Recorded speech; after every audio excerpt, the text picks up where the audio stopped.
Hello everybody, thank you for joining us. Today we'll be doing a foreshortening exercise, as in showing a person lying down and the feet coming toward us. So it's like a casual lounging position. And when you have your pencils all set, let's get the paper right in the middle there and we will draw. So the first thing that we need to think of is the feet, because the feet are in this almost extreme foreshortening pose right in the foreground. So we're going to put the feet, well, let's start at the bottom here. So the feet, just do that for now if you want, or maybe even like two ovals will work, but we need to determine which foot goes in the front, which foot goes in the back. So I have chosen the left foot to be in the foreground, and the other one, you could even have the ovals crisscross pretty much. It really doesn't matter, because at the end of the day you will refine it and you'll be able to tell the feet apart more in a more substantial and solid manner. But so two ovals necessarily shaped like that, like so, thinner here, wider on the top, just put those in, and then we have to go backward. So the person is like lying down, so this like will be on top.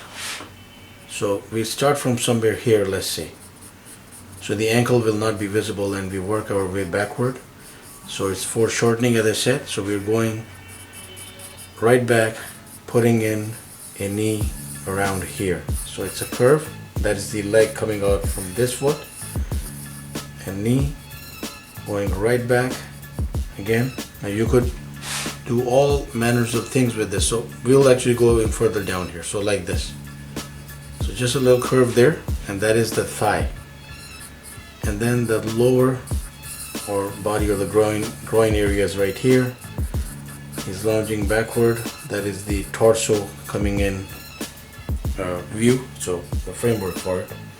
So ab structure somewhere around here, chest structure somewhere around here, collarbone here, and then we have the head somewhere here, and then of course we have the shoulders right there.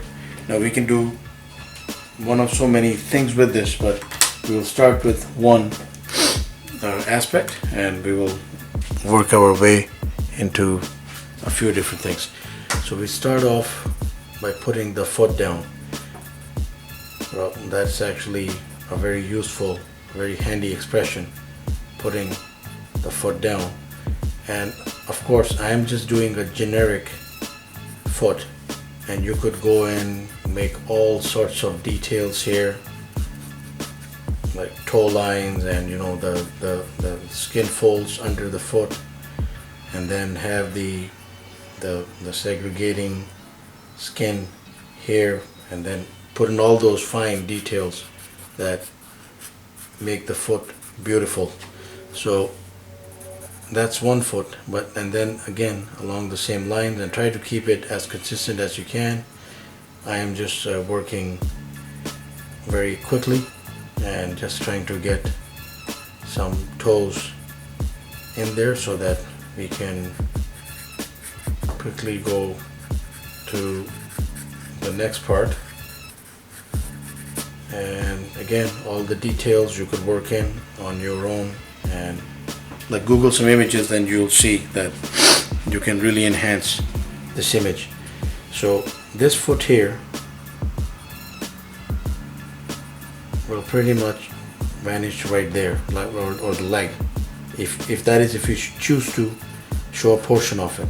But this one here that belongs to this guy is right here, so the knee area somewhere here, and then of course you go right back, and there is the leg going inward. The other leg not necessarily in view, I mean, unless you want to like and again, if he comes down, then all of this structure will just keep going downward, and the legs will like fall somewhere here. But we are showing this angle so that it's just fairly comfortable for everybody, and it's really quite more easily managed. So I'm putting in a chest there in the ab structure, and a part of the other leg just going that way. You could make him more bulky, or this can come down or stay there. It's all up to you. And then with the shoulders, we can do so many things here. So you could either have foreshortening again, and you could also do the coils, like we have done coils in different videos, where we can like just determine that the hand is coming here, let's say. So 2 arcs, one oval, let's say here, and then you could do coils to increase and just increase the girth of the hand and work around it. So I'm just putting in a hand somewhere along there so that it's like resting on the knee or something, or you could just have it going on the side and just staying somewhere there. So fingers, thumb, and just have the hand sitting somewhere on the side there. And this hand, of course, I'm putting in, so you could either have it on the side again and just casually with the fingers,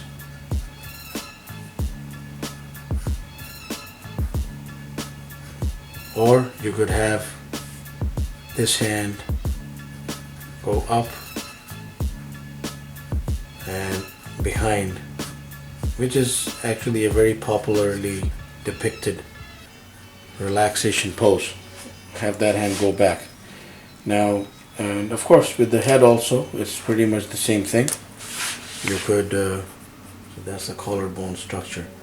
You could have him just look straight at us, or you could have him look up, like really up, and there would be the chin, so he's like, you know, relaxing.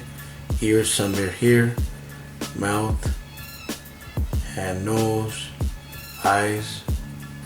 I would recommend like going with this one, which it is much more. It's like way better.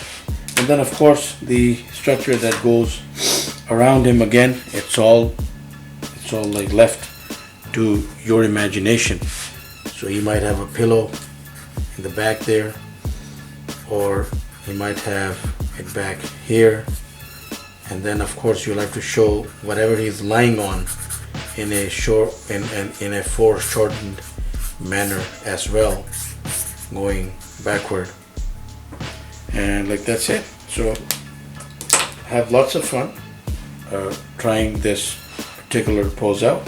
Very helpful, and it could help even like form other poses for different purposes. So thank you for being with us. Please do subscribe, keep in touch. Have yourself a wonderful day.